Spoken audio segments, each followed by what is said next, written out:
Assalamualaikum Sobat Football United, ringan amatiran ala gua. Di video kali ini gue ingin membahas artikel terkait dengan situasi Erik ten Hag. Ini ada hubungannya dengan apa yang terjadi hari Selasa kemarin ya, waktu UK, waktu Inggris, waktu Eropa, di mana disebutkan oleh banyak media manajemen eksekutif leadership dari Manchester United ini mengadakan pertemuan membahas banyak hal termasuk juga dengan situasi Erik ten Hag, dan disoroti betul posisi dari manajer Manchester United ini karena performa dan juga hasil dari Manchester United di awal musim ini masih jauh dari yang diharapkan. Manchester United terseok-seok ya, dan bisa dilihat dari posisi di dua liga yang diikuti oleh Manchester United, di Europa League dan juga di Premier League.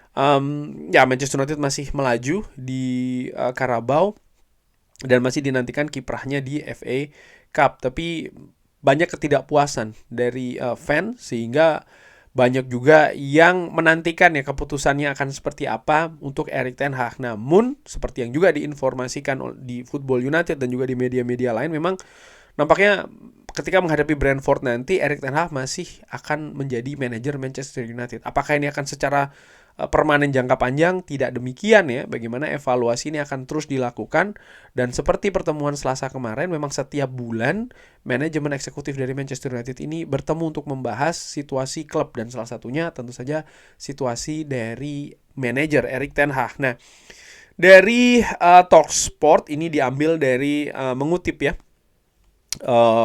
dari seorang jurnalis Belanda, Marcel van der Kraan.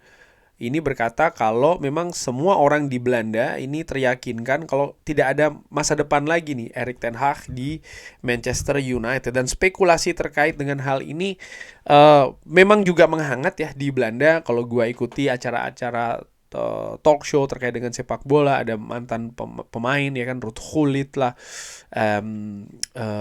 Marco van Basten. Mereka memiliki beberapa pandangan terkait dengan situasi Erik ten Hag, dan kesimpulannya memang mereka melihat ini situasi yang tidak bagus bagi Erik ten Hag di Manchester United.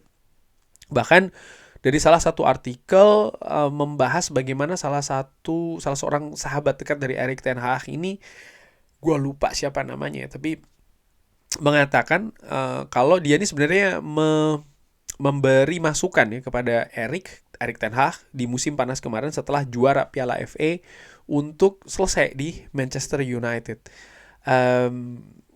Dengan segala pertimbangan ya, termasuk juga bagaimana kondisi dari para pemain Manchester United yang terlalu banyak cedera, dan ini bisa memberikan kesulitan di musim selanjutnya, memasuki musim ketiga dari Erik ten Hag di Manchester United. Tapi ya, dengan segala proses yang dilakukan oleh Manchester United, akhirnya Erik ten Hag menyanggupi lagi nih untuk duduk sebagai manajer Manchester United. Pihak manajemen Manchester United sendiri ini kan juga melakukan beberapa pendekatan dengan manajer, bukan beberapa sih, banyak pendekatan kepada nama-nama lain ya kan, termasuk juga Thomas Tuchel. Dan kalau gua ambil dari Samuel Luhrs Manchester Evening News, masih dari MUFC MPB, Sir Jim Ratcliffe ini menyukai kemungkinan Thomas Tuchel menggantikan Erik ten Hag sebagai manajer Manchester United. Ya, ini bukan hal yang baru. Di musim panas kemarin ini juga sudah dilakukan, bahkan ada pertemuan secara langsung ya kan, yang disebutkan Thomas Tuchel langsung dengan Sir Jim Ratcliffe, atau bahkan dengan perwakilan eksekutif dari Manchester United. Hanya saja ada beberapa hal prinsip dari kubu Ineos maupun juga dari kubu Thomas Tuchel yang sama-sama memberatkan masing-masing kubu nih, sehingga hal tersebut tidak terjadi. Ya, kalau disebutkan mungkin juga mungkin bisa jadi terkait dengan perekrutan pemain ya, di mana Thomas Tuchel ingin ada hal yang absolut di sana, mungkin juga staff, mungkin juga sistem, filosofi dan lain-lain, dan ini tidak menemui titik temu sehingga akhirnya batal. Walaupun pada saat itu sudah sangat dekat ini Thomas Tuchel menjadi manajer di Manchester United, karena situasinya seperti gue sebutkan di video-video sebelumnya, Erik ten Hag ini menjadi pilihan terakhir betul. Dan yang dikatakan oleh Jamie Carragher memiliki simpati ya untuk Erik ten Hag, karena ya statusnya sebenarnya masih sebagai manajer Manchester United, tapi Manchester United secara terang-terangan ini ya melakukan pembicaraan dengan kandidat-kandidat lain. Ini kalau dianalogikan, jadi mungkin Sobat Football United yang bekerja di sebuah perusahaan ataupun di kantor dengan posisi tertentu, mengetahui betul bahwa atasan di kantor ataupun di tempat kerja tersebut ini melakukan wawancara dengan pihak lain ya, pihak luar untuk posisi yang Sobat Football United sedang duduki saat ini. Ini kan bukan hal yang nyaman sebenarnya ya. Bahkan secara etis ini bisa diperdebatkan banget ya, apakah ini etis atau tidak. Tapi itu yang dilakukan oleh manajemen Manchester United, walaupun akhirnya mereka memutuskan untuk bersama lagi dengan Erik ten Hag. Dan ya, Thomas Tuchel menjadi salah satu calonnya. Kalau menurut gua, misalnya ada pergantian Thomas Tuchel, apakah berpeluang? Justru gue melihat tidak sih, karena itu tadi ada hal-hal prinsip yang sama-sama tidak disepakati. Apakah mungkin mereka akan melakukan persetujuan setelahnya ya? Iya, itu bisa saja, tapi artinya apa? Ada kompromi yang dilakukan, baik itu dari kubu Manchester United atau mungkin juga dari kubu Thomas Tuchel. Dan kalau situasinya Manchester United tidak memiliki manajer, maka bisa jadi kemungkinan besarnya justru Manchester United yang akan menurunkan standar yang diinginkan, berkompromi dengan apa yang diinginkan oleh Thomas Tuchel. Dan ini sebenarnya bukan hal yang gue sukai ya, karena ya bagaimanapun Manchester United harusnya punya rencana yang lebih firm gitu, yang lebih tegas ya, terutama situasi untuk jangka menengah dan juga jangka panjang. Dan dari Miguel Delany, gue ambil masih dari MUFC MPB, Sir Jim Ratcliffe ini meminta Manchester United hierarkinya untuk melakukan semacam kayak identifikasi forensik ya, terkait dengan semua skenario potensi dari masa depan Erik ten Hag ketika mereka ini bertemu di hari Selasa kemarin. Jadi segala hal terkait dengan skenario untuk Erik ten Hag ini diminta dipikirkan ya, diteliti, dilakukan kegiatan forensik, kurang lebih seperti itu. Berarti ini dibuka secara detail, apakah dipecat akan seperti apa saja kemungkinannya, apa juga yang harus dilakukan, lalu juga ketika bertahan akan seperti apa saja. Semua kemungkinan ini dilihat, dan ada beberapa pandangan yang berbeda di berbagai situasi tersebut, walaupun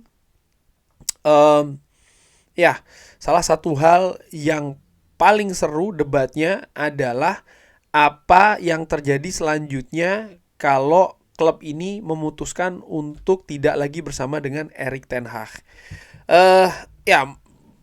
Banyak fans ketika dalam situasi Erik ten Hag ya, mungkin menurut gue hanya melihat dari jangka pendek. Misalnya stay, ya sudah stay, berarti untuk pertandingan selanjutnya dinilai diberikan saja kesempatan dan lain-lain.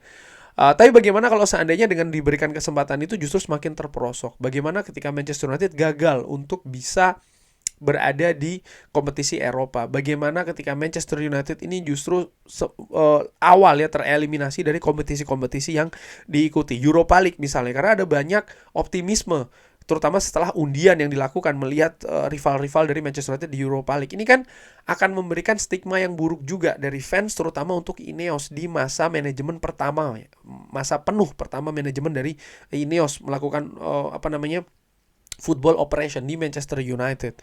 Lalu ketika misalnya dipecat, bagaimana kompensasinya? Siapa yang akan menggantikan? Lalu keadaan kira-kira setengah musim ke depan ini siapa? Interim. Kalau interim kira-kira mampu tidak mengangkat. Jadi jangan cuma hanya sekedar dipecat saja, tapi juga situasi setelah pemecatan itu kan juga harus dilihat nih, skenario-skenario, kemungkinan-kemungkinannya. Dan ternyata ini yang dibahas oleh manajemen Manchester United, dan termasuk juga ada perdebatan ya di situ. Namun dengan tidak adanya update penting, ini berarti ya Erik ten Hag tetap dipercaya setidaknya sampai dengan beberapa pertandingan ke depan. Ini juga akan dilihat bagaimana performa dari Manchester United tentunya ya. Kembali dari Miguel Delany, di pertemuan tersebut di hari Selasa ya, Thomas Tuchel ini disebutkan menjadi salah satu calon yang disukai ataupun juga yang paling mungkin ketika Erik ten Hag dipecat untuk datang ke Manchester United. Biaya pemecatan dari Erik ten Hag ini disebutkan oleh The Telegraph ya, bisa jadi sampai 14 juta pounds, berarti sekitar 16-17 juta euro.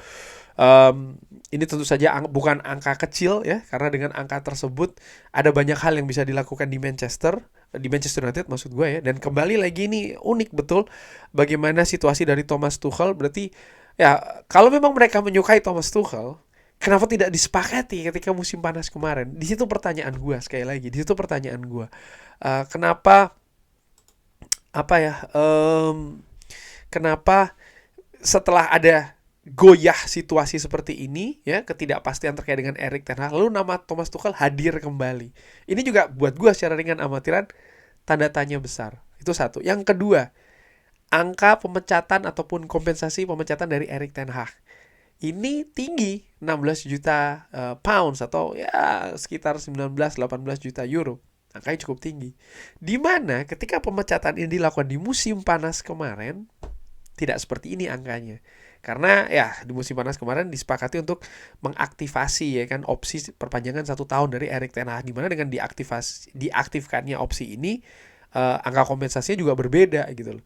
Maksud gue begini, manajemen juga harus dilihat ya. Oke, ada banyak yang menuding, oke, Manchester United permainannya begini dan begitu, Erik ten Hag bersalah, pemain, sikap, attitude segala macam. Oke, tapi pemain, manajemen juga menurut gua jadi tanda tanya gitu ya. Bagaimana mungkin mereka ini seperti kayak kembali ke situasi 3 bulan yang lalu. Thomas Tuchel yang mereka bahas, mereka dekati hampir sepakat. Situasi kompensasi yang justru dengan keputusan mereka ambil saat ini justru mereka potensi untuk membayar lebih tinggi dibanding dengan pemecatan yang dilakukan musim panas kemarin.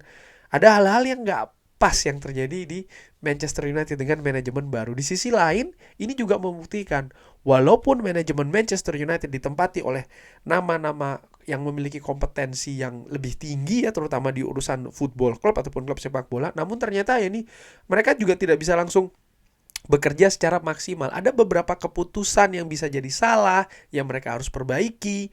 Ada beberapa hal yang mereka harus adaptasi lagi. Ada hal-hal juga yang mereka harus coba dulu. Ketika bisa, mereka teruskan. Jika gagal, mereka harus perbaiki. Jadi, ini juga menurut gue ya, paling tidak gue secara ringan amatiran melihat manajemen baru dari Manchester United. Nih, gue harus atur betul ekspektasi. Tidak bisa, oke, dengan datangnya Omar Berada dan Ashworth, Jason Wilcox, siapapun itulah ya, kebijakan transfer yang baru segala macam, maka boom, Manchester United langsung nih ngebut, nyetel kenceng luar biasa. Enggak, ternyata dari sisi manajemen pun juga masih ada banyak ya lubang-lubang yang harus ditambal, diperbaiki untuk perjalanan klub selanjutnya. Inilah menurut gue yang namanya proses atau perjalanan ya dari klub sepak bola itu sendiri. Dan ini juga terjadi di banyak klub sih menurut gue, khusus untuk Manchester United, ini terasa betul seakan-akan memang dalam tanda kutip seperti kayak membangun klub baru lagi dari awal. Ada banyak hal penghematan staff misalnya, banyak pemecatan, lalu mungkin ada posisi baru lagi yang diciptakan, ada efisiensi pekerja segala macam klub secara besar. Lalu bagaimana kaitannya dengan ambisi Sir Jim Ratcliffe ingin membangun stadion yang baru, dari pos-pos mana saja nih uang bisa dikumpulkan ya. Tapi dari sisi lain juga bagaimana dari prestasi Manchester United ini juga harus mulai diatur dari bawah lagi. Ada banyak proses, dan menurut gua proses itu seperti kayak mulai dari awal lagi sih, khusus untuk Manchester United di musim ini. Kurang lebih seperti itu. Bagaimana menurut Sobat Football United? Seperti biasa silahkan drop di kolom komen. Terima kasih sudah menyaksikan. Jangan lupa like, sholat, dan juga subscribe. Wassalamualaikum warahmatullahi wabarakatuh. Thank you.